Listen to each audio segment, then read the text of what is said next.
ಧರ್ಮಸ್ಥಳ ಅನ್ನೋ ಕ್ಷೇತ್ರದಲ್ಲಿ ಧರ್ಮ ಉಳಿದಿದೆಯಾ ಅನ್ನೋ ಪ್ರಶ್ನೆಗೆ ಉತ್ತರ ಇವತ್ತಿಗೂ ಸಿಕ್ಕಿಲ್ಲ. ಸೌಜನ್ಯನ ಪರವಾಗಿ ಎಲ್ಲಿ ಹೋದರೂ ನ್ಯಾಯ ಸಿಗುವಂಥ ಪರಿಸ್ಥಿತಿ ಇಲ್ಲ.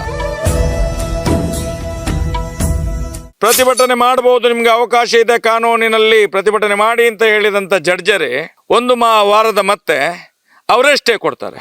ಇದು ಯಾವ ಕಾನೂನಿನಲ್ಲಿ ಇಂಥ ಅವಕಾಶ ಇದೆ ಅಂತ ನನಗೆ ಗೊತ್ತಿಲ್ಲ. ನಮ್ಗೆ ಮಾಹಿತಿ ಬಂದ ಒಂದು ಲೆಕ್ಕದಲ್ಲಿ 2 ಲಕ್ಷಕ್ಕಿಂತ ಅಧಿಕ ಜನ ಬರುವುದಿತ್ತು ಇವತ್ತು. ಇದನ್ನು ತಿಳ್ಕೊಂಡೇ ಎಷ್ಟು ಖರ್ಚಾದ್ರೆ ತೊಂದರೆ ಇಲ್ಲ ಅಂತ ಹೇಳಿ ಸ್ಟೇ ತಂದಿದ್ದಾರೆ. ಇದಕ್ಕೆ ಒಂದು ಕೊಲೆಯಿಂದ, ಸೌಜನ್ಯಳ ಕೊಲೆಯಿಂದ 8 ಐ ವಿಟ್ನೆಸ್ಗಳನ್ನು ಮರ್ಡರ್ ಮಾಡಿದ್ದಾರೆ ಇವರು. ಪೊಲೀಸ್ ಇಲಾಖೆ ದಾಖಲೆ ಏನು? ಆತ್ಮಹತ್ಯೆ. ಈ ಪೊಲೀಸ್ ಇಲಾಖೆ ಮನೆಯವರು ಯಾಕೆ ಸಾಯುವುದಿಲ್ಲ? ಎಲ್ಲ ಪೊಲೀಸ್ನವರು ಮನೆಯವರು ಸಾಯ್ಬೇಕಲ್ಲ, ಅಗ್ಗ ತಗೊಳ್ಬೇಕಲ್ಲ. ಅಡ್ವೊಕೇಟ್ ಕಾರ್ಯ ಮಾಡ್ತಾರೆ ಸರ್. ಸಾಕ್ಷಿಗಳೇನಾದ್ರೂ ಇದ್ರೆ ತೆಗೆದುಕೊಂಡು ಬರಲಿ, ನಾವು ಕೇಸ್ ತಗೊಳ್ತೀವಿ ಅಂತ ಕೇಳ್ತಾರೆ. ಸಾಕ್ಷಿಗಳು ಇದ್ದಾರೆ ಅಂತ ಹೇಳಿ ನಾವು ವಕೀಲರ ಹತ್ರ ಸಾಕ್ಷಿ ಕೊಟ್ರೆ ವಕೀಲರುಗಳು ಹೇಳ್ತಾರೆ ನಾಳೆ ಅವರನ್ನು ಸಾಯಿಸಿಬಿಟ್ಟು ಏನ್ ಮಾಡ್ತೀರಿ? ಶುಕ್ರವಾರ ಸಾಯಂಕಾಲ 4 ಗಂಟೆ ತನಕ ಕೋರ್ಟಿನ ವಿಡಿಯೋ ಚಾಲಿ ಇದೆ. ವಾದ ವಿವಾದ ಆಗಿದೆ, ಅದನ್ನು ಕೊಡಿ ಅಂತ ಹೇಳಿದ್ರೆ 4 ಗಂಟೆ ಮೇಲೆ ರೆಕಾರ್ಡ್ ಆಗಲಿಲ್ಲ. 4 ಗಂಟೆ ಮೇಲೆ ಕೋರ್ಟಲ್ಲಿ ರೆಕಾರ್ಡ್ ಆಗಲಿಲ್ಲ. ಸ್ವಾಮಿ, ಯಾಕೆ ಆಗಲಿಲ್ಲ? ಜನಗಳೆಲ್ಲ ಸೇರಿ ದೇವಸ್ಥಾನ ಹೊಡೆದ್ರು ಅಂತ ಹೇಳಿದ್ರೆ ಸ್ಟೇ ಕೊಟ್ಟು ಬಿಟ್ರು. ತಾತ್ಕಾಲಿಕ ತಡೆ. ನಮಸ್ಕಾರ ವೀಕ್ಷಕರೇ, ನಾನು ನಿಮ್ಮ ಕಿರಣ್ ಶೆಟ್ಟಿ. ನೀವು ನೋಡ್ತೀರಾ ಪ್ರಜಾಧ್ವನಿ ಟಿವಿ. ವೀಕ್ಷಕರೇ, ನಿಮಗೆಲ್ಲ ತಿಳಿದಿರೋ ಹಾಗೆ ಕಳೆದ 1 ತಿಂಗಳಿಂದ ಏನು ಸೌಜನ್ಯ ಪರವಾಗಿ ನಿಂತಿರತಕ್ಕಂಥದ್ದು ಎಲ್ಲ ರಾಜ್ಯದ ಜನತೆ ನಿಂತು ಹೋರಾಟಕ್ಕೆ ಬೆಂಬಲ ಸೂಚಿಸಿದಂತೆ ಕಳೆದ 13 ವರ್ಷಗಳ ಹಿಂದೆ ಏನು ಒಂದು ಕೃತ್ಯ ನಡೀತು, ಆ ಒಂದು ಧರ್ಮಸ್ಥಳ ಅನ್ನೋ ಕ್ಷೇತ್ರದಲ್ಲಿ ಧರ್ಮ ಉಳಿದಿದೆಯಾ ಅನ್ನೋ ಪ್ರಶ್ನೆಗೆ ಉತ್ತರ ಇವತ್ತಿಗೂ ಸಿಕ್ಕಿಲ್ಲ. ಅದೇ ರೀತಿಯಲ್ಲಿ ನಿಮಗೆ ಎಲ್ರಿಗೂ ತಿಳಿದಿರೋಂತೆ ಕೊನೆ ಸಂಚಿಕೆಗಳಲ್ಲಿ ಮಹೇಶ್ ತಿಮ್ಮಾರೋಡಿ ಅವ್ರ ಇಂಟರ್ವ್ಯೂ ಮಾಡಿದ್ವಿ, ಹಾಗೆ ಗಿರೀಶ್ ಅವರ ಇಂಟರ್ವ್ಯೂಗಳು ಮಾಡಿದ್ವಿ. ಸೌಜನ್ಯ ಸಂಬಂಧಪಟ್ಟಿರತಕ್ಕಂಥ ಆ ಮೃತದೇಹ ಸಿಕ್ಕಂತಹ ಜಾಗದಲ್ಲಿ ನಾವು ಶೂಟ್ ಮಾಡಿ ನಿಮ್ಗೆಲ್ರಿಗೂ ತಿಳಿಸಿದ್ವಿ. ಮಹೇಶ್ ತಿಮ್ಮಾರೋಡಿಯವರು ಇಂದು 6ನೇ ತಾರೀಕು ಇಂದು ಒಂದು ಪ್ರತಿಭಟನೆಗೆ ಕರೆ ಕೊಟ್ಟಿರ್ತಾರೆ. ಆದರೆ ಅದೇ ರೀತಿಯಲ್ಲಿ ನಾವು ಬೆಂಗಳೂರಿಂದ ಸಹ ಆ ಒಂದು ಪ್ರತಿಭಟನೆ ಇದು ಕಾರ್ಯಕ್ರಮಕ್ಕೆ ನಾವು ಬಂದಿರ್ತೀವಿ, ಭಾಗಿಯಾಗಿರ್ತೀವಿ. ಆದರೆ ನಿನ್ನೆ ಪ್ರತಿಭಟನೆ ರದ್ದಾಗಿದೆ ಅನ್ನೋದು ಸೂಚನೆ ಬರುತ್ತೆ. ಇದೇ ವಿಚಾರವಾಗಿ ನಮ್ಮ ಜೊತೆ ಮಾತಾಡೋದಕ್ಕೆ ಇದ್ದಾರೆ ಮಹೇಶ್ ಶೆಟ್ಟಿ ಅವ್ರನ್ನ. ಅವ್ರನ್ನೇ ಮಾತಾಡ್ಸೋಣ ಬನ್ನಿ. ಸರ್ ನಮಸ್ಕಾರ. ನಮಸ್ತೆ ಸರ್. ಯಾಕೆ ಸರ್ ಈ ಒಂದು ನ್ಯಾಯಾಲಯ ತೀರ್ಪು ಯಾಕೆ ಇದು ಕ್ಯಾನ್ಸಲ್ ಆಯಿತು ಅಂತ ಹೇಳ್ಬೋದು? ಇದು ಸರ್ವೇ ಸಾಮಾನ್ಯವಾಗಿ ನಾವು ಕಳೆದೊಂದು 25 ವರ್ಷದಿಂದ ಈ ಒಂದು ನೋವನ್ನು ಅನುಭವಿಸ್ಕೊಂಡು ಬಂದವರಿಲ್ಲಿ. ಕಳೆದ 13 ವರ್ಷದಿಂದ ಸೌಜನ್ಯನ ಪ್ರಕರಣ ಆದಮೇಲೆ ಅಂತೂ ಇದು ನಿಶ್ಚಿತವೇ. ಸೌಜನ್ಯನ ಪರವಾಗಿ ಎಲ್ಲಿ ಹೋದರೂ ನ್ಯಾಯ ಸಿಗುವಂಥ ಪರಿಸ್ಥಿತಿ ಇಲ್ಲ. ನೀವು ಆ ಡೇ 1ನಿಂದ ನೋಡಿದರೆ ಗೊತ್ತಾಗ್ತದೆ.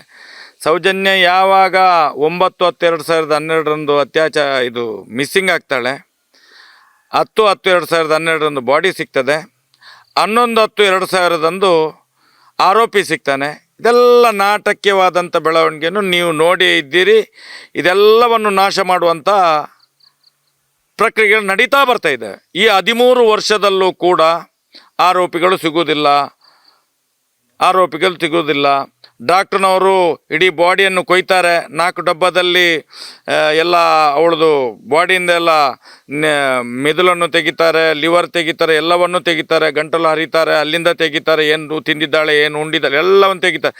ಯಾವುದು ಕೂಡ ಸಾಕ್ಷ್ಯಗಳಿಲ್ಲ, ಯಾವುದು ಕೂಡ ಇಲ್ಲ. ಅದೇ ರೀತಿ ಇಲ್ಲಿ ತನಕನೂ, ಈಗ ಈ ಹೊತ್ತಿನ ತನಕನೂ ನೋಡಿ, ಶುಕ್ರವಾರ ಸಾಯಂಕಾಲದ ಹೊತ್ತಿಗೆ ಜಡ್ಜರು ಹೋರಾಟ ನಿಲ್ಲಿಸಿ ಅಂತ ಹೇಳ್ತಾರೆ. ನಾವು ಮಾತಾಡಿದರೆ ಕಾನೂನು ವಿರೋಧ ಖಂಡಿತ ಆಗೋದಿಲ್ಲ. ಯಾಕಂತ ಹೇಳಿದರೆ ಅದೇ 1 ವಾರದ ಹಿಂದೆ ಅದೇ ಜಡ್ಜರು ನಮಗೆ ಅವಕಾಶ ಕೊಟ್ಟದ್ದು, ಫಂಡಮೆಂಟಲ್ ರೈಟ್ ನೀವು ಹೋರಾಟ ಮಾಡಿ ಅಂತ ಹೇಳಿ. ಆ ಕೋರ್ಟಿನ ಆದೇಶ ಬಂದ ಮೇಲೆ ನಾವು ಹೋರಾಟಕ್ಕೆ ಮುನ್ನಡೆ ಹಿಡಿದಂಥದ್ದು. ಸೌಜನ್ಯ ಹೋರಾಟಕ್ಕೆ ನಮಗೆ 6 ತಾರೀಕಿಗೆ ಪರ್ಮಿಷನ್ ಆಗಿದೆ, ಇವತ್ತಿಗೆ ಪರ್ಮಿಷನ್ ಆಗಿದೆ.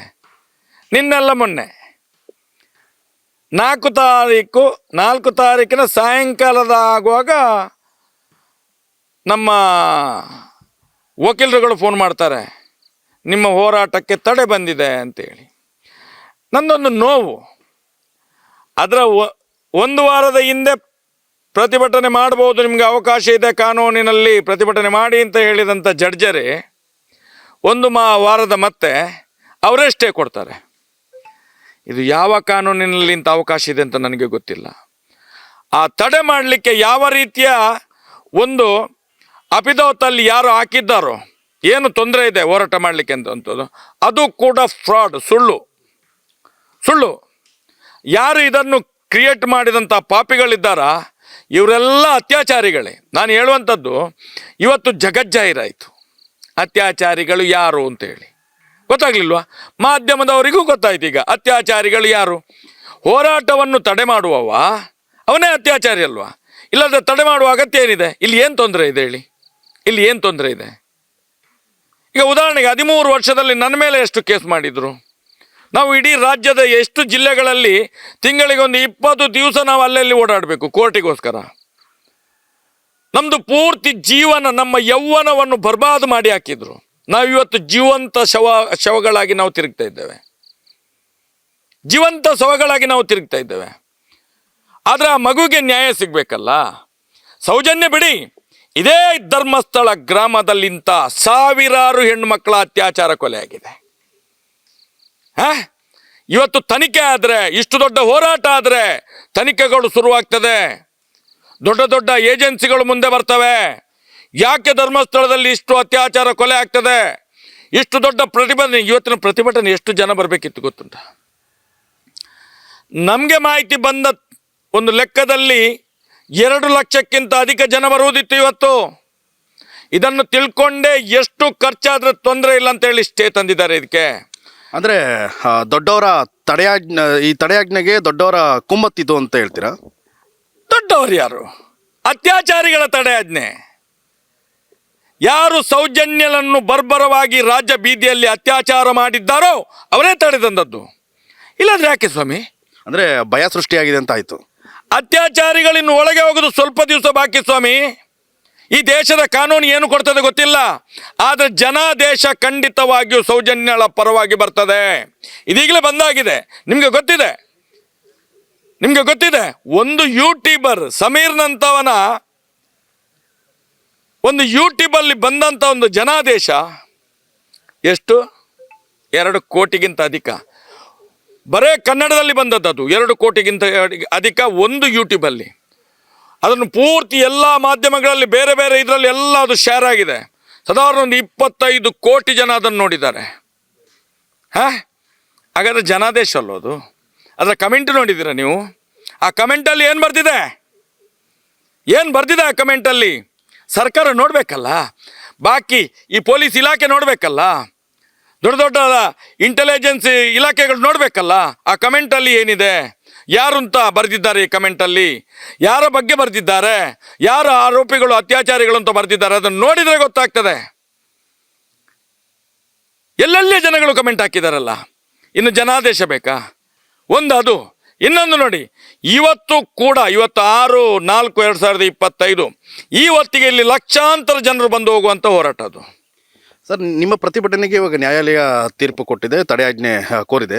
ಅಂದರೆ ಈಗ ಈ ಒಂದು ಬೆಳವಣಿಗೆಗೆ ನೀವು ಇದು ಕೊನೆಗೊಳ್ಳುತ್ತಾ ಪ್ರತಿಭಟನೆ? ಮುಂದೊಂದು ದಿನ ಈ ಪ್ರತಿಭಟನೆ ಮತ್ತೆ ಮಾಡ್ತೀರಾ? ಅಯ್ಯೋ, 13 ವರ್ಷ ಹೋಗಿದೆ, ಇನ್ನೂ 13 ಅಲ್ಲ, ಇನ್ನೂ 26 ಹೋಗಲಿ. ಸೌಜನ್ಯಳಿಗೆ ನ್ಯಾಯ ಸಿಗದೆ ಯಾರು ಅತ್ಯಾಚಾರಿಗಳಿದ್ದಾರೋ, ಯಾರು ಕಾಮಂದರಿದ್ದಾರೋ, ಯಾರು ರೇಪಿಸ್ಟ್ಗಳಿದ್ದಾರೋ, ಯಾರು ಹೆಣ್ಣು ಮಕ್ಕಳ ಜೀವನದಲ್ಲಿ ಚೆಲ್ಲಾಟ ಆಡುವಂಥ ಈ ಧರ್ಮಸ್ಥಳದ ಅತ್ಯಾಚಾರಿಗಳಿದ್ದಾರೋ, ಕಾಮಂದರಿದ್ದಾರೋ, ತಾರ್ಕಿಕ ಅಂತ್ಯ ಆಗೋ ತನಕ ಬಿಡುವುದಿಲ್ಲ. ನಾನು ಹೇಳ್ತೇನೆ, ನಾನು ಸತ್ರೂ ಕೂಡ ಬಿಡುವುದಿಲ್ಲ. ನನ್ನ ಪ್ರೇತ ಆಗಿ ಕೂಡ ಅವರ ಇಡೀ ಸಂಸಾರವನ್ನು ನಾಶ ಮಾಡ್ತೇನೆ ನಾನು. ಇದಾ ಸೌಜನ್ಯಳ ಸಾಕ್ಷಿ. ಅವಳು ಕೂಡ ನಮ್ಮ ಜೊತೆ ಇರ್ತಾರೆ. ನಾವು ನಾಳೆ ಸತ್ರ ಕೂಡ ಅವಳ ಪ್ರೇತ ಕೂಡ ನಮ್ಮ ಜೊತೆ ಇರ್ತದೆ. ಅದು ಶಕ್ತಿ, ಅದು ಸ್ವಾಮಿ, ಅದು ಶಕ್ತಿ. ಅದು ಸೌಜನ್ಯ ಅನ್ನುವಂಥದ್ದು ಹೆಣ್ಣು ಮಗುವಲ್ಲ. ನಾನು 13 ವರ್ಷದ ಹಿಂದೆ ಹೇಳಿದೆ ನಾನು, ಅವಳು ಶಕ್ತಿ, ಅವಳು ಮಹಾಕಾಳಿ, ಅವಳು ಚಾಮುಂಡೇಶ್ವರಿ, ಅವಳು ರಕ್ತೇಶ್ವರಿ, ಅವಳು ದುರ್ಗಾ ಪರಮೇಶ್ವರಿ ಅಂತ ಶಕ್ತಿಯನ್ನು ಹಿಡಿದಂಥ ಮಗು, ಇಡೀ ಸನಾತನ ಹಿಂದೂ ಧರ್ಮಕ್ಕೆ ನ್ಯಾಯ ಕೊಡಿಸಲಿಕ್ಕೆ ಬಂದಂಥ ತಾಯಿ ಅದು. ಅದರ ಜೊತೆ ನಾವಿದ್ದೇವೆ. ತಾರ್ಕಿಕ ಅಂತ್ಯ ಆಗದೆ ಇನ್ನೂ 13 ಅಲ್ಲ 26 ಅಲ್ಲ, ನಮ್ಮ ಪ್ರಾಣ ಎಲ್ಲಿ ತನಕ ಇರ್ತದೆ ಅಲ್ಲಿ ತನಕ ಹೋರಾಟ ಮಾಡಿಯೇ ಮಾಡ್ತೇವೆ. ನಮ್ಮನ್ನು ಮುಂದಿನ ದಿನಗಳಲ್ಲಿ ಕೊಂದೇ ಕೊಲ್ತಾರೆ ಈ ಅತ್ಯಾಚಾರಿಗಳು. ಈ ಕಾಮಂದರುಗಳು ಇದ್ದಾರಲ್ಲ, ಇವರಿಗೆಲ್ಲ ಎಷ್ಟೋ ಸಾವಿರ ಅತ್ಯಾಚಾರ ಮಾಡಿದ್ರಲ್ಲಿ ನಾನು ಹೇಳ್ತೇನೆ, ಎಷ್ಟೋ ಸಾವಿರ ಸಾಕ್ಷಿಗಳನ್ನು ವಿಟ್ನೆಸ್ಗಳನ್ನು ನಾಶ ಮಾಡಿದ್ದಾರೆ ಈ ಪಾಪಿಗಳು, ಬೇವರ್ಸಿಗಳು. ಇದೇ ಅತ್ಯಾಚಾರಿಗಳು, ಇದೇ ಕಾಮಂದರುಗಳು. ಒಂದು ಕೊಲೆಯಿಂದ, ಸೌಜನ್ಯಳ ಕೊಲೆಯಿಂದ 8 ವಿಟ್ನೆಸ್ಗಳನ್ನು ಮರ್ಡರ್ ಮಾಡಿದ್ದಾರೆ ಇವರು. ಪೊಲೀಸ್ ಇಲಾಖೆ ದಾಖಲೆ ಏನಿದೆ? ಪೊಲೀಸ್ ಇಲಾಖೆ ದಾಖಲೆ ಏನು? ಆತ್ಮಹತ್ಯೆ. ಈ ಪೊಲೀಸ್ ಇಲಾಖೆ ಮನೆಯವರು ಯಾಕೆ ಸಾಯುವುದಿಲ್ಲ? ಎಲ್ಲ ಪೊಲೀಸ್ನವರು ಮನೆಯವರು ಸಾಯ್ಬೇಕಲ್ಲ, ಅಗ್ಗ ತಗೊಳ್ಬೇಕಲ್ಲ, ಯಾಕೆ ಸಾಯುವುದಿಲ್ಲ? ಸೌಜನ್ಯಳ ಅತ್ಯಾಚಾರದಲ್ಲಿ 8 ಬೇರೆ ಬೇರೆ ಎಲ್ಲ ಇದರಲ್ಲಿ ಸಾಕ್ಷಿಗಳು ಮಾಯ. ವೇದವಲ್ಲಿಯಲ್ಲಿ ಮಾಯ, ಪದ್ಮಲತನ ಕೇಸಲ್ಲಿ ಮಾಯ, ಡಬಲ್ ಮರ್ಡರ್ನಲ್ಲಿ ಸಾಕ್ಷಿಗಳು ಮಾಯ. ಹೇಗೆ ಮಾಯ ಅದು ಸ್ವಾಮಿ? ಸಾಕ್ಷಿಗಳೇ ಹೇಗೆ ಸಾಯೋದು? ಇದೇ ಕಾಮಂದರ ಅಟ್ಟಹಾಸ ಅಲ್ವಾ? ಇದೇ ಅತ್ಯಾಚಾರಿಗಳ ಅಟ್ಟಹಾಸ ಅಲ್ವಾ? ಇವತ್ತು ಜಗಜ್ಜಾಹಿರಾಯ್ತಲ್ಲ, ಇವತ್ತು ಜಗಜ್ಜಾಹಿರಾಯ್ತಲ್ಲ. ಅತ್ಯಾಚಾರಿಗಳು ಯಾರು ಅನ್ನೋಂಥದ್ದು ಕೋರ್ಟಿನಲ್ಲಿ ಯಾರು ಅರ್ಜಿ ಹಾಕಿದ್ದಾನೋ ಅವನೇ ಅತ್ಯಾಚಾರಿ. ಅವರ ಹಿಂದೆ ನಿಂತು ಮಾಡಿಸಿದವ ಯಾರಿದ್ದಾನೋ ನಿಮಗೆ ಗೊತ್ತಿರಬೇಕು. ಉದಯ್ ಒಳ್ಳ ಅಂತೇಳಿ ವಕೀಲರು, ಅವರ ಫೀಸ್ ಎಷ್ಟು ಗೊತ್ತಾ? ಅವ್ರದ್ದು ಫೀಸ್ ಎಷ್ಟು? ಒಂದು ಸಲ ಹೋಗಿ FIR ಆಗಬೇಕಾದ್ರೆ 7.5 ಲಕ್ಷ. ಇದನ್ಯಾರು ಸಂತೋಷವು ಮಾಡಿಸೋದಾ? ಇದನ್ಯಾರು ಸಂತೋಷವು ಮಾಡಿಸೋದಾ? ಈ ಪಾಪಿಗಳು ಇನ್ನೂ ಅದೇ, ಈ ಅತ್ಯಾಚಾರಿಗಳು ಹೇಳ್ತಾರೆ ಸಂತೋಷ್ ರಾವ್ನೇ ಒಳಗೆ ಹಾಕಬೇಕು ಅಂತೇಳಿ. ಸಂತೋಷ್ ರಾವ್ನ ಮೇಲೆ ಸರ್ 2 ಸಲ ನಾವು ಇವತ್ತು ಏನು ಹೋರಾಟ ಕೇಳಿದದ್ದು? ಎಕ್ವಿಟಲ್ ಕಮಿಟಿಯ ವಿರುದ್ಧ ಎಕ್ವಿಟಲ್ ಕಮಿಟಿ ಮಾಡಬೇಕು ಅಂತ ಜೂನ್ 16, 2023ರಂದು ಸಂತೋಷ್ ರಾವ್ ನಿರಪರಾಧಿ ಅಂತ ಹೇಳಿ ಕೋರ್ಟ್ ಆದೇಶ ಹೊರಡಿಸಿದ್ದು. ನಿರಪರಾಧಿ ಅಂತ ಹೇಳಿದರೆ ಸಂತೋಷ್ ರಾವ್ಗೂ ಮತ್ತು ಸೌಜನ್ಯಳಿಗೂ ಯಾವುದೇ ಸಂಬಂಧ ಇಲ್ಲ ಅಂತೇಳಿ ಅವ್ನು ನಿರಪರಾಧಿ ಅಲ್ಲ ಸ್ವಾಮಿ. ಮಾಧ್ಯಮದವ್ರು ನೀವು ತಿಳ್ಕೊಳ್ಬೇಕು. ಅವನನ್ನು ನಿರಪರಾಧಿ ಅಂತ ಬಿಟ್ಟದ್ದಲ್ಲ. ಸಂತೋಷ್ ರಾವ್ಗೂ ಮತ್ತು ಸೌಜನ್ಯಳಿಗೆ ಯಾವುದೇ ರೀತಿಯ ಸಂಬಂಧವೇ ಇಲ್ಲ ಆ ಪ್ರಕರಣಕ್ಕೆ. ನಿರ್ದೋಷಿ ಸರ್. ಇಲ್ಲಿ ಧರ್ಮಸ್ಥಳಕ್ಕೆ ಯಾವುದಕ್ಕೆ, ಒಂದು ವೇಳೆ ಆ ದಿನದಲ್ಲಿ ನೀವು ಸಿಕ್ಕಿದ್ರೆ ಕೂಡ ನೀವು ಆರೋಪಿ ಆಗ್ತಿದ್ದೀರಿ ಸರ್. ನೀವು ಮಾಧ್ಯಮದವರು ಕೂಡ ಆರೋಪಿ ಆಗ್ತಿದ್ದೀರಿ. ಇವ್ರಿಗೊಂದು ಜನ ಬೇಕು. ಈ ಪಾಪಿ ಅತ್ಯಾಚಾರಿಗಳು ಕಾಮಂದರುಗಳು ಇದ್ದಾರಲ್ಲ, ಇಂಥ 1000 ಕೇಸನ್ನು ಹೀಗೆ ಮಾಡಿ ಮುಚ್ಚಿಸಿದ್ದಾರೆ. ಇವ್ರಿಗೊಂದು ಜನ ಬೇಕು. ಅದೇ ರೀತಿ ಸಂತೋಷವನ್ನು ಇಟ್ಕೊಂಡು ಆ ಗೋಮಟ ಬೆಟ್ಟದಲ್ಲಿ ಕೂತವನು ಪಾಪ ನಿರ್ದೋಷಿಯನ್ನು ಕೊಂಡೋಗಿಟ್ಟಿದ್ದಾರೆ. ಅದೇ ಎಕ್ವಿಟಲ್ ಕಮಿಟಿ ನೋಡಿ 2023ರಲ್ಲಿ ರಚನೆ ಆಗಬೇಕು ಅಂತೇಳಿ ಕೋರ್ಟ್ ಆದೇಶ ಮಾಡಿದರೆ ಈ ಸರ್ಕಾರ ನರಸತ್ತ ಸರ್ಕಾರ. ಅವನೊಬ್ಬ ಪಾಪಿ ಗೃಹ ಮಂತ್ರಿ, ಅವನಿಗೆ ತಲೆನೂ ಇಲ್ಲ, ಅವನಿಗೆ ಬುಡಾನಿ ಇಲ್ಲ, ಪಾಪಿಷ್ಟ. ಮಾಡಲಿಲ್ಲ ಬಿಡಿ. 8 ತಿಂಗಳು 9 ತಿಂಗಳಿಂದ ಪುನಃ ಅದನ್ನು ಚಾಲೆಂಜ್ ಮಾಡಿದೆವು. ಪುನಃ ಈ ಕೋರ್ಟ್ ಆದೇಶ ಮಾಡ್ತು. ಇದೇ ಹೈಕೋರ್ಟ್ ಆದೇಶ ಬಂತು. ತಕ್ಷಣ ಎಕ್ವಿಟಲ್ ಕಮಿಟಿ ರಚನೆ ಮಾಡಿ ಯಾರು ತಪ್ಪಿತಸ್ಥ ಅಧಿಕಾರಿಗಳಿದ್ದಾರೋ, ಯಾರ್ಯಾರು ಸಾಕ್ಷ್ಯನಾಶ ಮಾಡಿದಾರೋ ಎಲ್ಲರನ್ನು ತನಿಖೆ ತೆಗೊಳ್ಳಿ ಅಂತೇಳಿ ಇಲ್ಲಿ ತನಕ ಮಾಡಲಿಲ್ಲ ಸರ್. ಈಗ ಸಾಕ್ಷಿ ಆಧಾರಗಳು ಇದ್ದಿದೆ ಅದರಲ್ಲಿ. ಈಗ ಈ ಕಳೆದ ನಿಮ್ಮ ಸಂದರ್ಶನಗಳೆಲ್ಲ ಮಾಡಿದ ನಂತರ ನಮಗೆ ಒಬ್ಬರು ಅಡ್ವೊಕೇಟ್ ಕಾರ್ಯ ಮಾಡ್ತಾರೆ ಸರ್. ಸಾಕ್ಷಿಗಳೇನಾದರೂ ಇದ್ದರೆ ತೆಗೆದುಕೊಂಡು ಬರಲಿ, ನಾವು ಕೇಸ್ ತೊಗೊಳ್ತೀವಿ ಅಂತ ಕೇಳ್ತಾರೆ. ಇದಕ್ಕೇನು ಹೇಳ್ತೀರಿ? ನೋಡಿ, ಸಾಕ್ಷಿಗಳು ಇದ್ದಾರೆ ಅಂತ ಹೇಳಿ ನಾವು ವಕೀಲರ ಹತ್ರ ಸಾಕ್ಷಿ ಕೊಟ್ಟರೆ ವಕೀಲರುಗಳು ಹೇಳ್ತಾರೆ, ನಾಳೆ ಅವರನ್ನು ಸಾಯಿಸಿಬಿಟ್ಟು ಏನು ಮಾಡ್ತೀರಿ? ಮತ್ತೆ ಮುಂದೆ ಹೇಗೆ ಸರ್? ಮತ್ತೆ ಯಾವ ರೀತಿ ಮತ್ತೆ ನ್ಯಾಯ ದೊರಕಿಸ್ಕೊಡು? ಅರೆ, ನಾವು ಹೇಳೋದು ಕೋರ್ಟ್ ಕರೀಲಿಲ್ಲ, ನಮ್ಮನ್ನೇ ಕರೀಲಿ, ಸಾಕ್ಷಿಯನ್ನು ತಂದಿಡಿ ಅಂತೇಳಿ. ಕೋರ್ಟಲ್ಲಿ ಕೊಂಡೋಗಿ ಪ್ರೊಡ್ಯೂಸ್ ಮಾಡ್ತೇವೆ ಜಡ್ಜರ್ ಎದುರುಗಡೆ. ಮತ್ತೆ ರಕ್ಷಣೆ ಕೊಡುವಂಥ ಕೆಲಸ ಹೈಕೋರ್ಟ್, ಸುಪ್ರೀಂ ಕೋರ್ಟ್ ಅದೇ ಮಾಡಬೇಕು. ಅವರನ್ನು ಇಡೀ ಅವರ ಮನೆಯನ್ನು, ಯಾರು ಸಾಕ್ಷ್ಯಕ್ಕೆ ಬಂದು ನಿಲ್ತಾರೋ ಅವರ ಮನೆಯನ್ನು, ಸಾಕ್ಷ್ಯ ಹೇಳುವವನನ್ನು, ವಿಟ್ನೆಸ್ಗಳನ್ನು ಎಲ್ಲರನ್ನು ರಕ್ಷಣೆ ಮಾಡುವ ಒಂದು ಜವಾಬ್ದಾರಿ ಕೂಡ ಇದೆ ಸರ್ಕಾರಕ್ಕೆ ಮತ್ತು ಇಲಾಖೆಗಳಿಗೆ ಇರ್ತದೆ. ಅಷ್ಟು ಏನು ನಮ್ಮದು ರೈಟಿಂಗಲ್ಲಿ ತೆಗೊಳ್ಳದೆ ನಾವು ಸಾಕ್ಷಿಗಳನ್ನು ಕೊಂಡೋಗಿ ಕೊಡೋದಿಲ್ಲ. ಯಾಕಂತ ಹೇಳಿದರೆ ಅತ್ಯಾಚಾರಿ ಕಾಮಂದರುಗಳು ಅಷ್ಟು ಪ್ರಭಾವಿಗಳು, ಗೊತ್ತಾಯ್ತಲ್ವಾ? ನಿಮಗೆ ಹೇಳ್ತಿದ್ದೇವಲ್ಲ ನಾವು, ಏನು ಹೇಳ್ತಿದ್ದೇವೆ? ಒಂದು ಕೊಲೆಯಿಂದ ಎಷ್ಟು ಕೊಲೆ ಮಾಡ್ತಾರೆ, ಅವ್ರಿಗೆ ಇನ್ನೊಂದಷ್ಟು ಕೊಲೆ ಮಾಡೋದು ನೋಡಿ. ನೀವೇ ಯೋಚನೆ ಮಾಡಿ, ದಯವಿಟ್ಟು ನೀವು ಯೋಚನೆ ಮಾಡಿ. ಶುಕ್ರವಾರ ಸಾಯಂಕಾಲ 5 ಗಂಟೆ ಮೇಲೆ 4:45 ಗಂಟೆ 5 ಗಂಟೆ ಮೇಲೆ ಜಡ್ಜ್ಮೆಂಟ್ ಬರ್ತದೆ, ಪ್ರತಿಭಟನೆಯನ್ನು ನಿಲ್ಲಿಸಿ ಅಂತೇಳಿ. ಸಾಯಂಕಾಲ ತನಕ, ಶುಕ್ರವಾರ ಸಾಯಂಕಾಲ 4 ಗಂಟೆ ತನಕ ಕೋರ್ಟಿನ ವಿಡಿಯೋ ಚಾಲಿ ಇದೆ.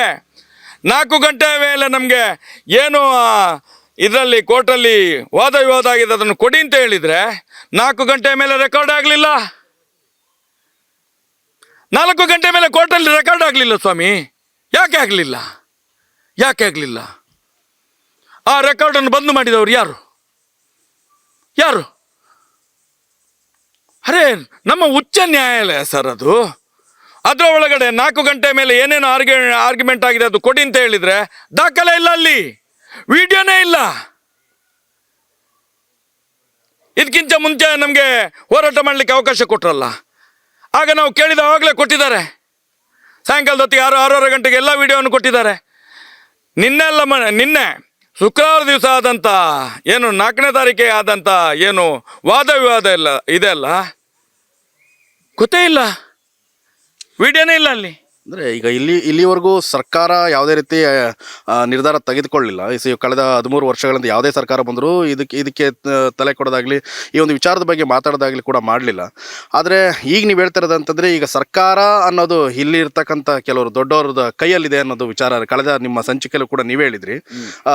ಅವ್ರದ್ದೇ ಇಲ್ಲಿದ್ದ ಕಾನೂನೇ, ಇಲ್ಲಿ ಇವ್ರದ್ದೇ ಸಪ್ರೇಟ್ ರೂಲ್ಸ್ ಅನ್ನೋದು. ಅಂದರೆ ಈಗ ನ್ಯಾಯಾಲಯ ರಿಪಬ್ಲಿಕ್ ಆಫ್ ಧರ್ಮಸ್ಥಳ, ಯಾವುದು ರಿಪಬ್ಲಿಕ್ ಆಫ್ ಧರ್ಮಸ್ಥಳ, ಇಲ್ಲಿ ಯಾವುದೇ ಕಾನೂನು, ಯಾವುದೇ ಪೊಲೀಸ್, ಯಾವುದೇ ಇಲಾಖೆ, ಯಾವುದೇ ರಾಜಕೀಯ ಯಾವುದು ನಡೆಯುವುದಿಲ್ಲ. ಅಂದ್ರೆ ಈಗ ನ್ಯಾಯಾಲಯ ಕೂಡ ಇವ್ರ ಕಂಟ್ರೋಲಲ್ಲೇ ಇದೆ ಅಂತ ಅನಿಸ್ಬೇಕಲ್ಲ. ಇಲ್ಲಾದ್ರೆ 1 ವಾರದಿಂದ ಪ್ರತಿಭಟನೆ ಮಾಡಿ ಅಂತ ಹೇಳಿದ ಜಡ್ಜರು ಒಂದೇ ವಾರದಲ್ಲಿ ಅವ್ರದ್ದೇ ಆದಂಥ ಸ್ಟೇಟ್ಮೆಂಟ್ ಅನ್ನು ತೆಗೆದು ಪ್ರತಿಭಟನೆಯನ್ನು ರದ್ದು ಮಾಡಿ ಅಂತ ಹೇಳ್ತಾರೆ ಅಂತ ಹೇಳಿದ್ರೆ ಏನು ಅಂತ ತಿಳ್ಕೊಳ್ಬೇಕು ಸರ್? ಸಂಶಯ ಬರುವುದಿಲ್ವಾ? ಏನಾಗಿದೆ ಅಂತ ನಮಗೆ ಗೊತ್ತಿಲ್ಲ, ಸಂಶಯ ಬರ್ತದಾ ಇಲ್ವಾ? ತಪ್ಪಲ್ವ ಸರ್? ನೀವೇ ಕೊಟ್ಟ ಆದೇಶ, ನಿಮ್ಮ ಬಾಯಲ್ಲೇ ಬಂದ ಆದೇಶ, ಈಗ ಇಲ್ಲ ಅಂತ ಹೇಳಿದ್ರೆ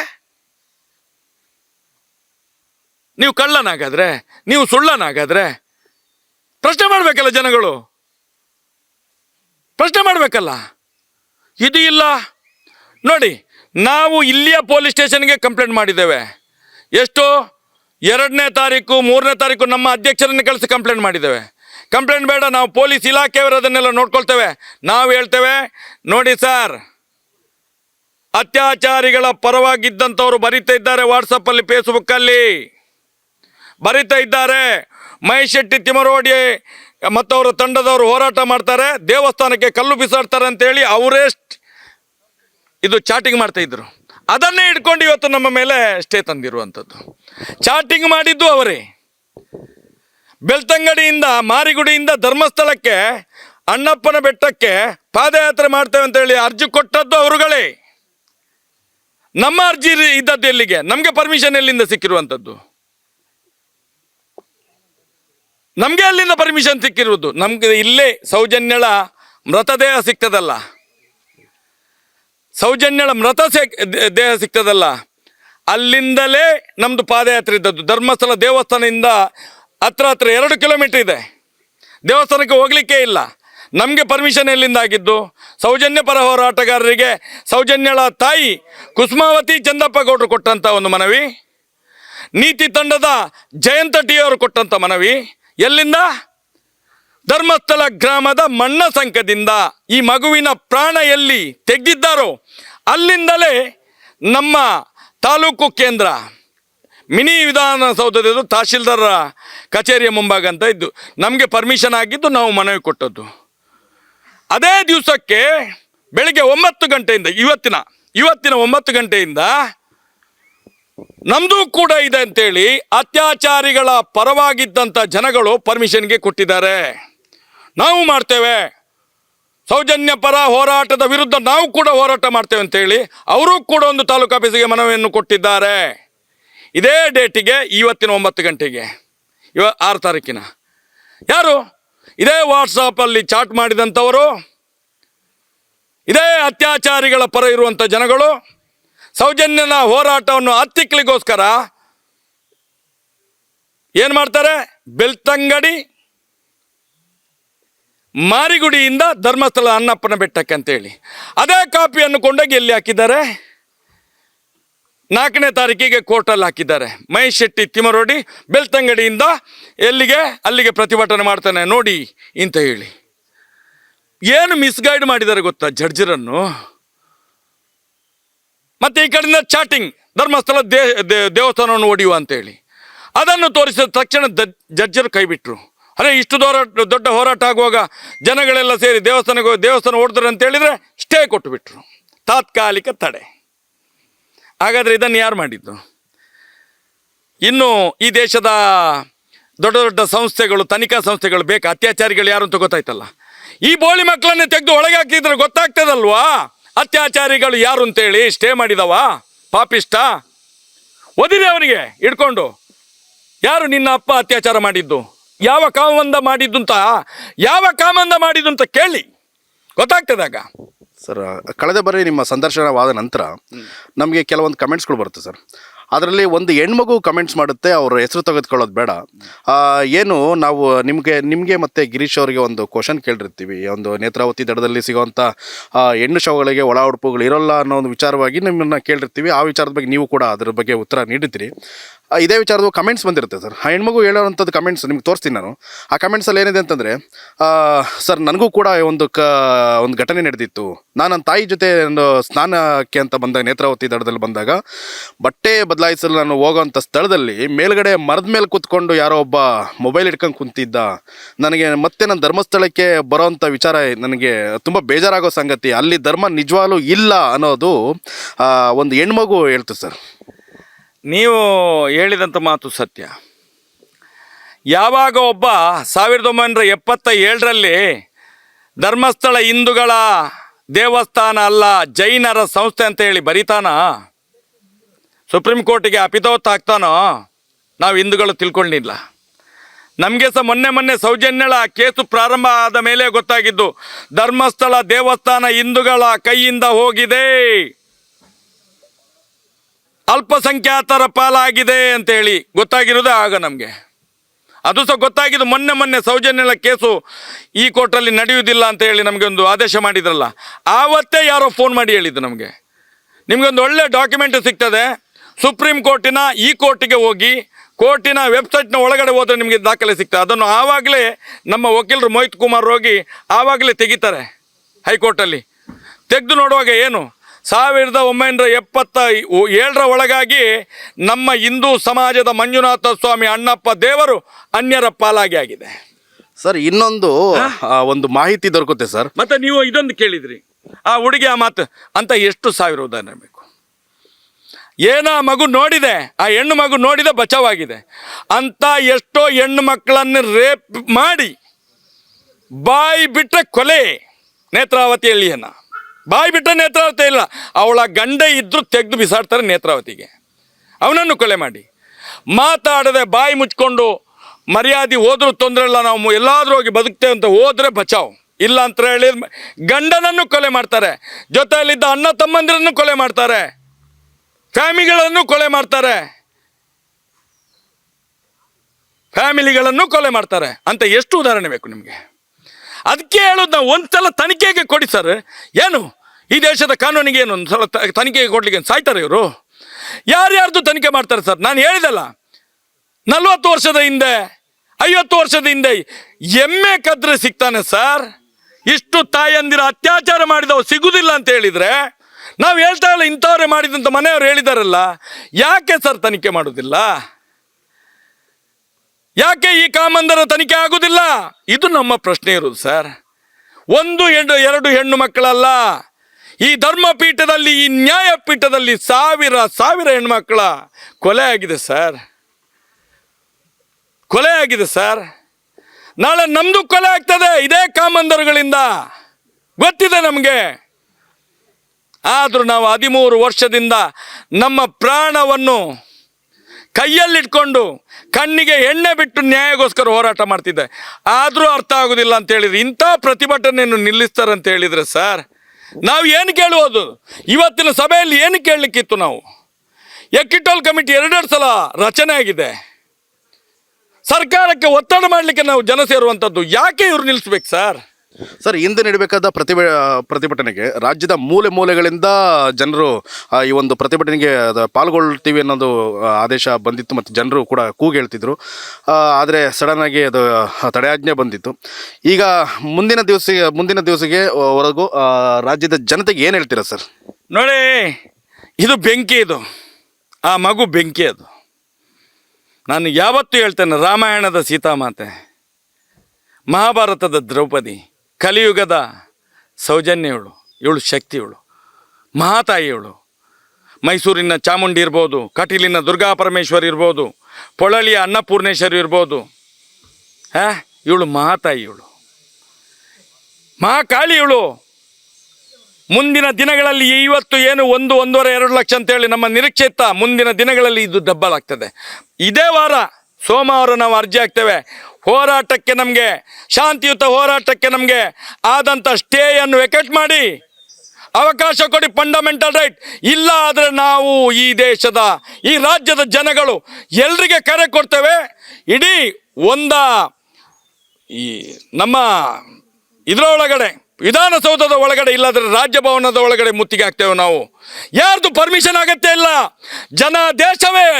ಜನಾದೇಶವೇ ನಮಗೆ ಅಧಿಕಾರ ಕೊಡ್ತದೆ. ಅವಾಗ ಖಂಡಿತ ಬಿಡುವುದಿಲ್ಲ.